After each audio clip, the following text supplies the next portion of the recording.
Tal vez podríamos irnos a casa ahora.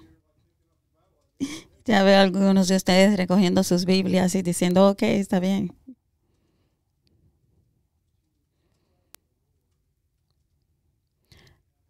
Para seguir a Jesucristo, tenemos que dejar algunas cosas. Algunas cosas que pueden ser buenas, pero son pequeñeces.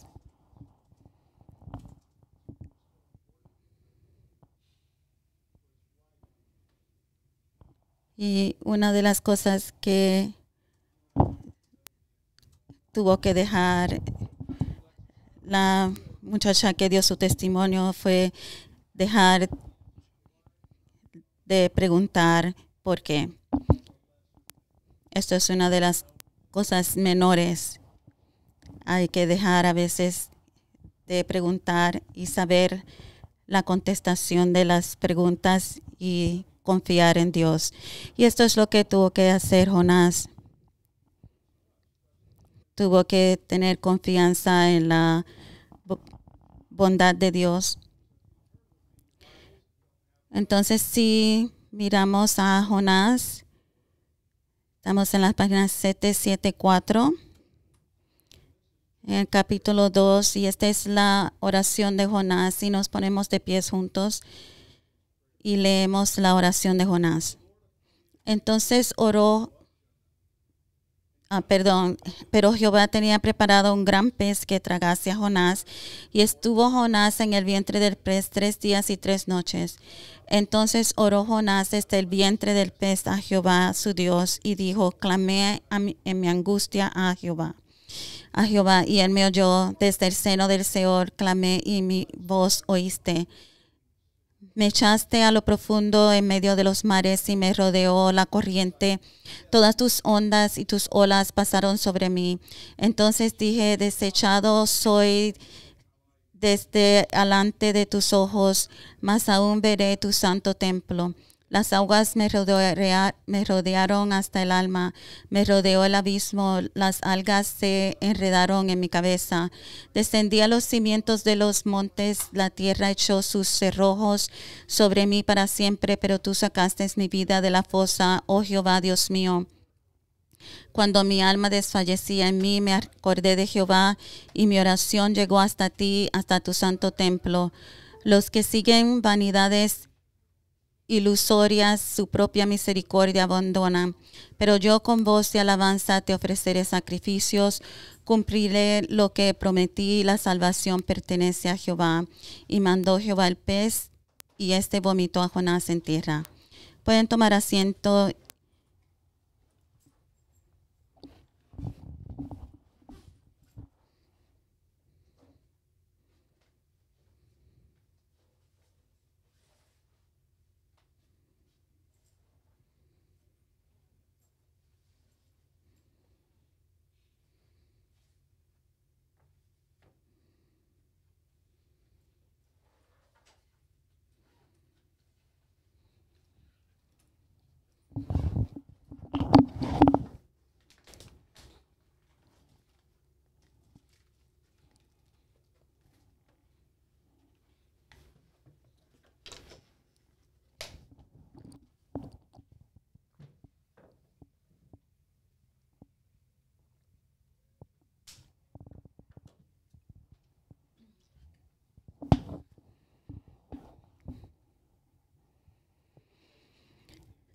Hay una famosa pintura de Johannes Vermeer.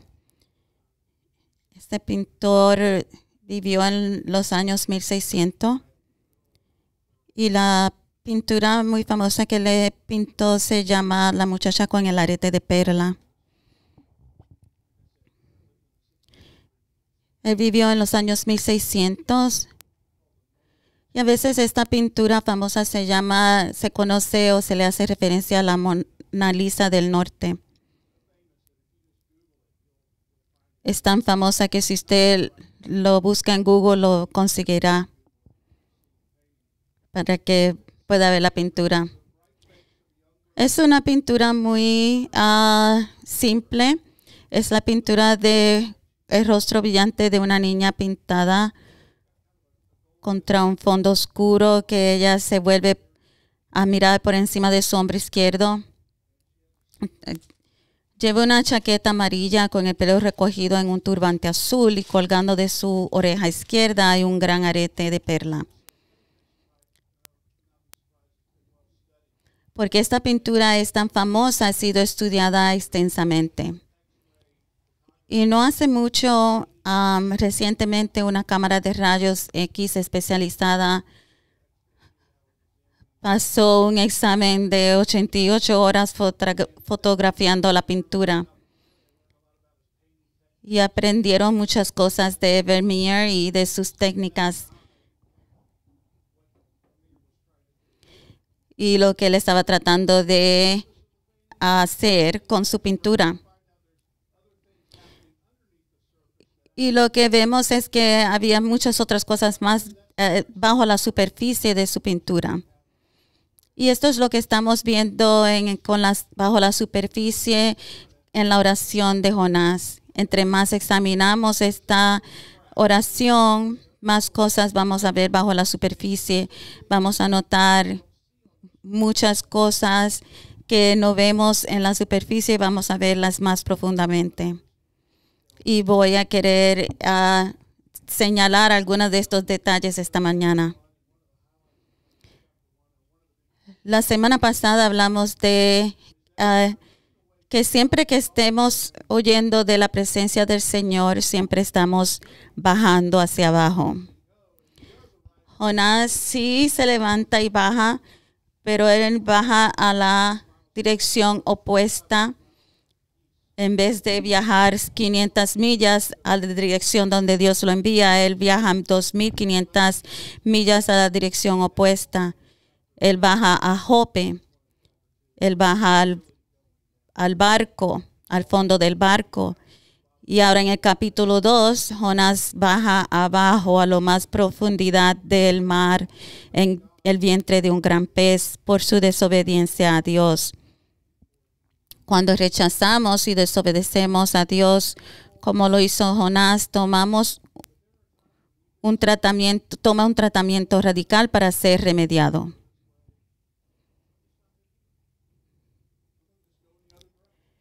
No fue hasta que Jonás estaba completamente abajo, que finalmente, despojado de su propio optimismo, que dice él, necesito un cambio radical, un remedio radical. El comentarista dice que es hasta que él está completamente abajo, 3 días y 3 noches, en el fondo de un pez, totalmente abajo, no podía bajar más profundo. Hasta que él está completamente abajo, comienza él a darse cuenta que él no puede ser autosuficiente. Antes de esto, Jonás pensaba que él tenía alguna manera de autosuficiencia. Y hasta que él está totalmente hundido, él comienza a darse cuenta que él no puede salvarse solo. Entonces en Mateo 10 vemos aquí la señal como Jonás necesita primero ver que el camino hacia arriba primero iba a requerir bajar, como nos señala Jesús en el Mateo 10, cualquiera que encuentre su vida la perderá y quien pierda su vida por mi causa la encontrará. Jonás estaba huyendo, tratando de encontrar la vida sin Dios y tomó un viaje infernal hasta el fondo para que realmente encontrara la vida.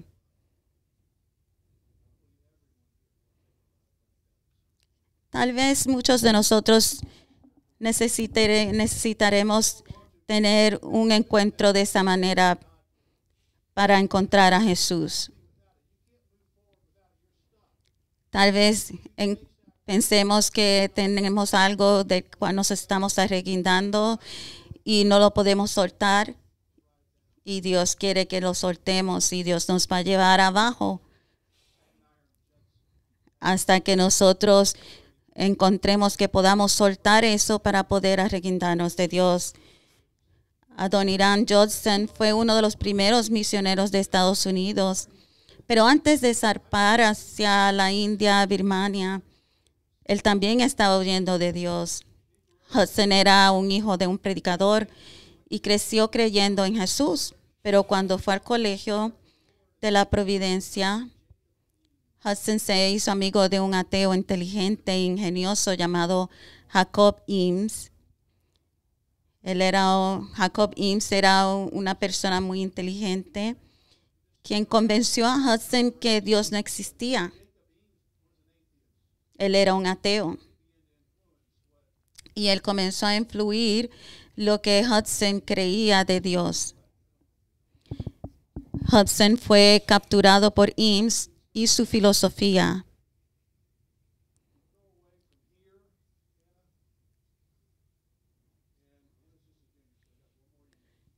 Hannah pueden la gente irse de aquí y después llegas al colegio y estás excitada y la gente comienza a decirte que Dios no es real y comienzas a distraerte de las creencias en las que te criaste de Dios. Y esto es lo que pasó con Hudson. Y él comenzó a afincarse a las creencias de Eames. A los 20 años anunció a sus padres que ya no era cristiano y planeaba mudarse a Nueva York y perseguir una carrera en el teatro. Y él está en un grupo de actores que están viajando. Y una noche se detuvo para la noche en una posada del pueblo en las afueras de la ciudad. Y el guardián del hotel tenía una habitación e informó a Hudson que el hombre en la habitación de al lado estaba enfermo y en condiciones críticas. Y toda la noche Hudson se mantuvo despierto por los sonidos de agonía y de desesperación que provenían del hombre que estaba en la habitación de al lado luchando contra la muerte. Y con cada gemido del hombre de al lado, Hudson se encontró luchando con su propia muerte. Hudson se encuentra durmiendo en este cuarto oscuro a la medianoche, pensando qué pasará conmigo cuando yo muera. Y él estaba luchando con lo que él estaba creyendo. Y comenzó él también, toda la noche Hudson comenzó a luchar contra sus creencias. A la mañana siguiente, cuando Hudson se iba, le preguntó al encargado del hotel sobre el hombre que estaba en la habitación de al lado. Y no muy sorprendido al enterarse que el hombre había muerto, Hudson preguntó si sabía quién era el hombre y se quedó atónito al escuchar la respuesta. El joven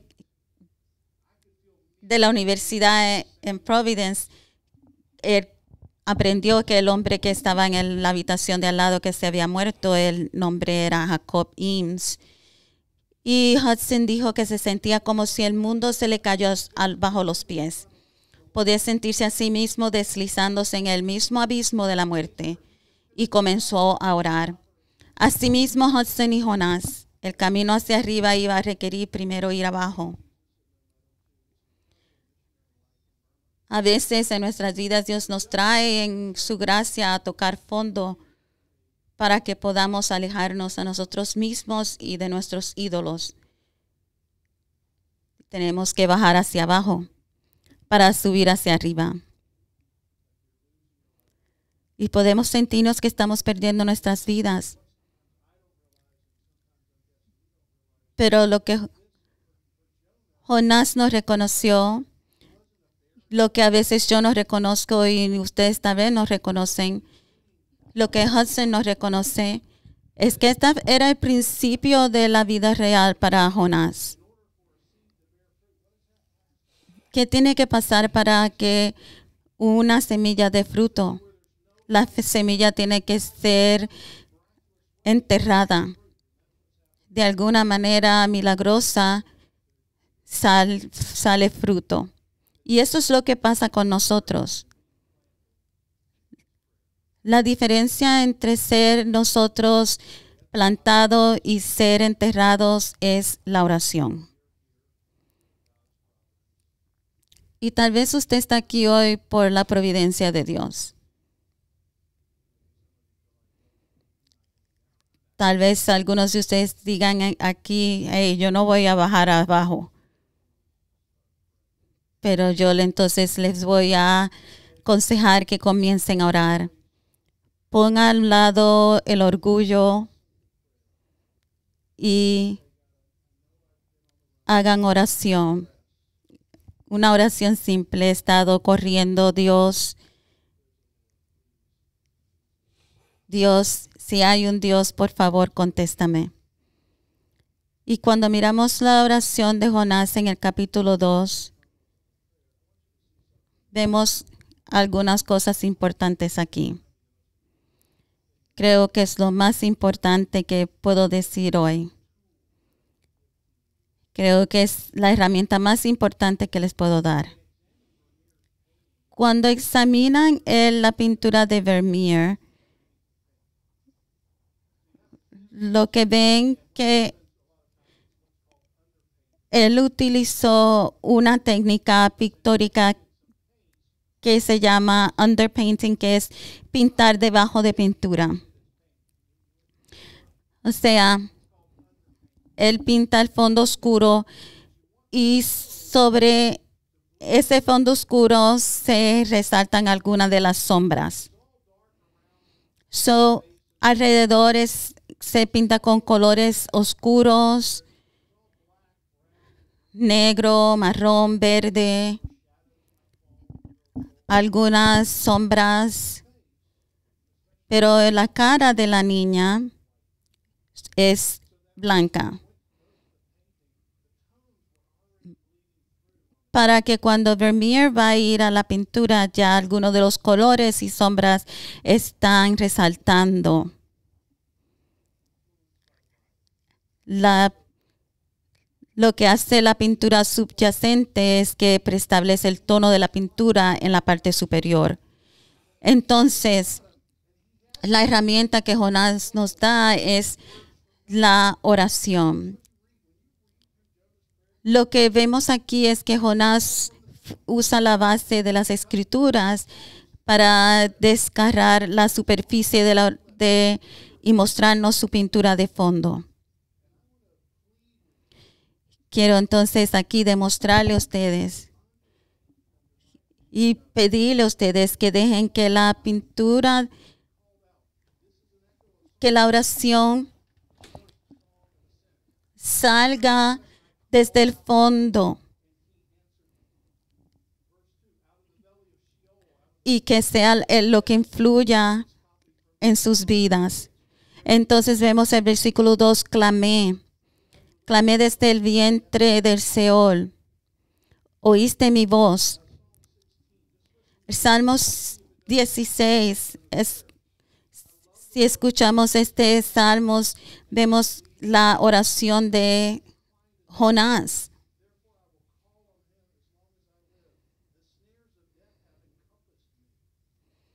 Este es el Salmo 116, versículos 1 a 4.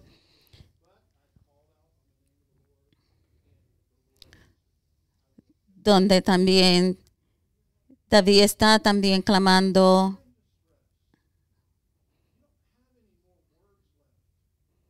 Porque cuando estamos en tormento y no tenemos nada más, estamos clamando por la voz de Dios que salga. Algunos de nosotros estamos pintando nuestras vidas con Instagram.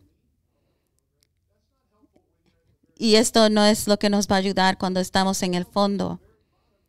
Cuando estamos en el fondo es la palabra de Dios. Tenemos que subpintar nuestras vidas con la palabra de Dios. Jonás está pintando su vida con la palabra de Dios y ahora está saliendo estos colores en sus momentos de estrés. En sus momentos más dolorosos y oscuros está saliendo la palabra de Dios en sus oraciones.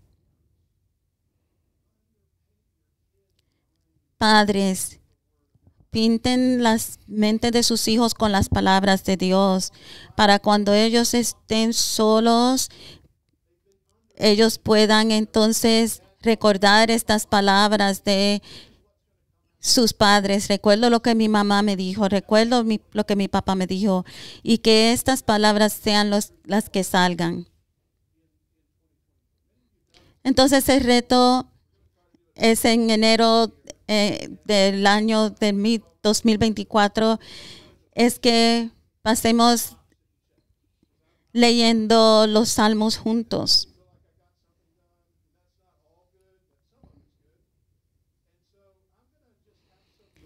Sí que voy a tener algunos materiales en la mesa atrás para que podamos tener oportunidad de comenzar a leer los salmos juntos en el año 2024, comenzando en enero. Yo sé que algunos de ustedes tal vez tienen un devocional y tienen recursos para leer los salmos, pero quiero darles algunos recursos más porque quiero que nosotros podamos dar estos tonos de pinturas a nuestras almas con la palabra de Dios.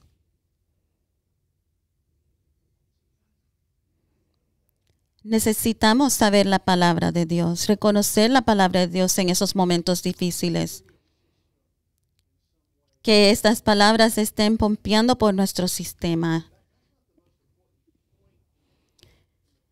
Esta no es lo más importante en la oración de Jonás, pero es uno de los puntos más importantes. Después del primer servicio esta mañana dije, había muchas más cosas que también podía haber demostrado aquí, pero sigamos adelante. Una de las cosas que también reconocemos aquí en la oración de Jonás es que reconoce que Dios está a cargo. Especialmente cuando estamos arrojados al abismo. Es cuando podemos reconocer que Dios está en control. En el versículo 3, Jonás dice, porque tú me arrojaste al abismo. Si regresamos al capítulo 1, versículo 15, espérese un momento, pensé que eran los marineros que habían arrojado a Jonás al mar. Pero aquí Jonás dice que Dios lo había arrojado al mar. ¿Recuerdan cuando hablamos de esto en Ruth, la pantalla dividida? Que Ruth y Boaz tomaron acción, pero en otra pantalla vemos a Dios obrando. Lo mismo pasa aquí. Jonás entiende esta pantalla dividida. Los marineros tomaron acción, sin embargo, Jonás sabía que había una pantalla dividida en su vida. Dios también estaba trabajando aquí en su vida. Aquí es una de las cosas que tenemos nosotros que reconocer, que Dios también está obrando en nuestras vidas. ¿No creen ustedes que Adoniram Hudson salió del Village Inn, del hotel, creyendo que Dios estaba trabajando? Jonás sabe que su aterrizaje en el vientre del gran pez era por la mano de Dios.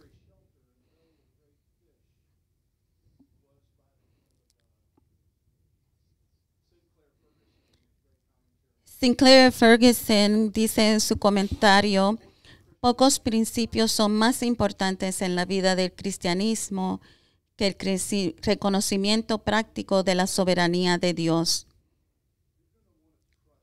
Cuando estamos abajo, tenemos que reconocer y confiar en la soberanía de Dios. Y Sinclair sigue diciendo, que su determinación de acercarnos a Él por su gracia, sea cual fuera el costo. ¿Qué pasó con Hannah? Perdón, Hannah. Hannah entró en desesperación después de perder a su abuela.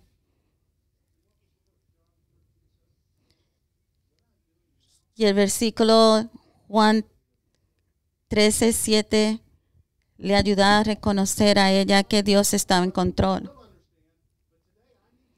Algún día vas a entender, hoy no vas a entender, pero necesitas seguir caminando.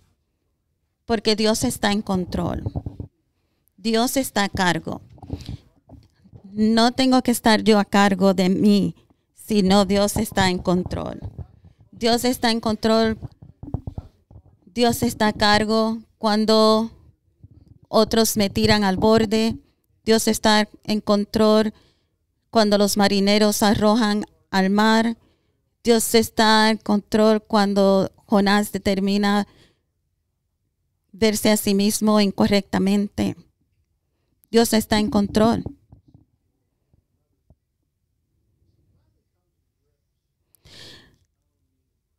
Jonás se enfrenta a su propia necesidad desesperada de la gracia de Dios.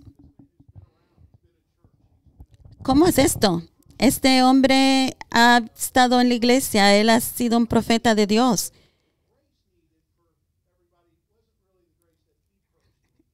Él pensaba, todos los demás gente necesitan la gracia de Dios, pero yo no.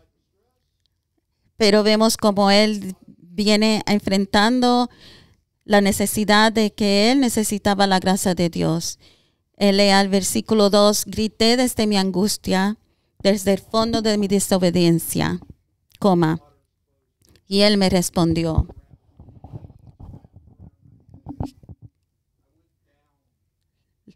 Las rejas de hierro se cerraban sobre mí para siempre.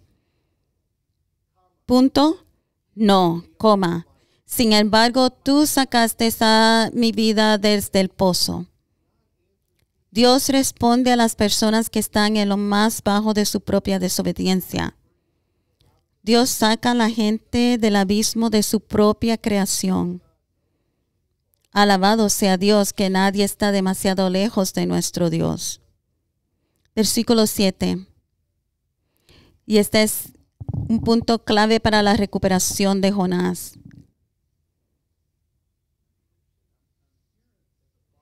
Esto es interesante. Está aquí en el mundo más bajo. ¿Y qué es lo que está recordando Jonás cuando está aquí? Él está recordando que Dios opera en un modo particular. Él recuerda el templo, cómo alguien entra en la presencia del Señor. Puede entrar alguien sencilla y simplemente entrar y decir, hey Dios, aquí estoy yo. No, necesita entrar con un becerro o con una paloma o con un sacrificio de otro. Él sabe que en el templo Dios toma el pecado serio. Dios toma el pecado bien serio. Y en otras palabras, otra persona tiene que pagar por el precio del pecado del otro. La sangre tiene que correr. Entonces, ¿qué es lo que está diciendo aquí? Entonces, Jonás, la manera de entrar en una relación con Dios no es gratis, es un costo a otra persona por un sacrificio. Entonces, Jonás tuvo que reconocer que su mayor problema no eran los ninivitas, sino su mayor problema era él mismo. Aunque él había estado en el templo muchísimas veces y aunque él había hecho sacrificio por otros él mismo, Él no había reconocido que él mismo necesitaba sacrificio, necesitaba perdón, necesitaba la gracia de Dios. Tal vez usted viene a la iglesia regularmente y usted piensa, la gracia de Dios es para la persona que está al lado mío. Usted piensa que hay muchísima gente malas aquí que necesitan de Dios. Y así era como Jonás estaba sintiendo. Esta gente necesitan de Dios. Están aquí porque necesitan de Dios, no por mí. Pero ahora estoy yo aquí necesitando de la gracia de Dios. Romanos 5 y 6, Pablo nos dice porque la paga del pecado es muerte. Y gracias a Dios que aquí no hay un punto, sino hay una coma. Pero Dios demuestra su amor por nosotros en esto, que cuando aún éramos pecadores, Cristo murió por nosotros. Recordemos esto, que Dios murió por nosotros siendo aún pecadores para que yo pudiera experimentar la vida. Es posible que seamos como Jonás. Estar en la iglesia por largo tiempo, reconocer muchas cosas, saber muchas cosas. Y no reconocer que necesitamos la gracia de Dios.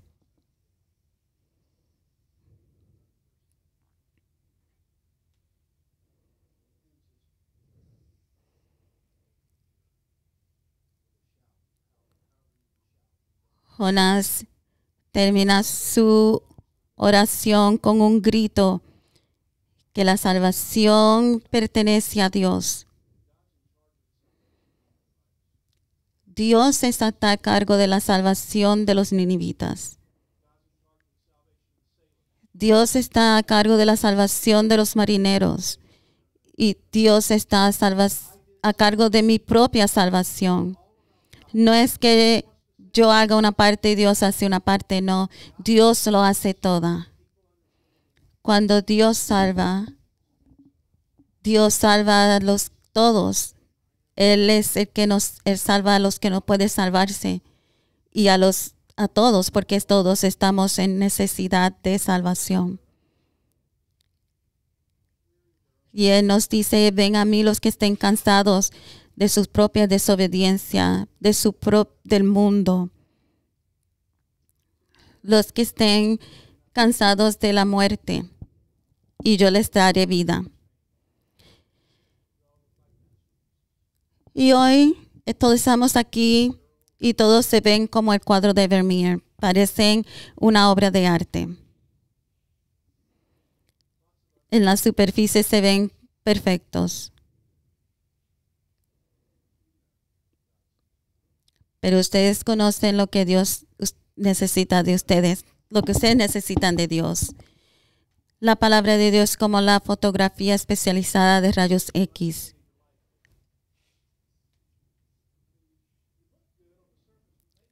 En la superficie se ven bien, pero tal vez en lo profundo ustedes dicen, tengo estas fallas. Tengo estas otras tonos debajo de la superficie. Tal vez usted esté aquí y está tocando fondo.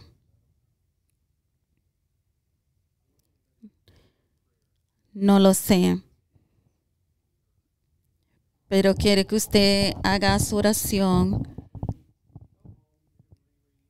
y vea que usted tiene necesidad desesperada de un sustituto de sacrificio. Cuando usted vaya a la casa, que usted mire esta oración de Jonás y que usted busque en su vida qué es lo que Dios quiere que usted suelte. Entonces, miremos la oración de Jonás y miremos esta vida de Jonás y aprendemos de ella. Tal vez estemos arreguindándonos de algo. Y tal vez estemos haciéndonos preguntas, ¿por qué tiene que pasarme esto a mí? Pero No necesitamos saber todo, porque si necesitamos saberlo todo, vamos a tocar el fondo. Tenemos que confiar en Dios. Oremos.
Pongámonos de pie para cantar nuestra última canción.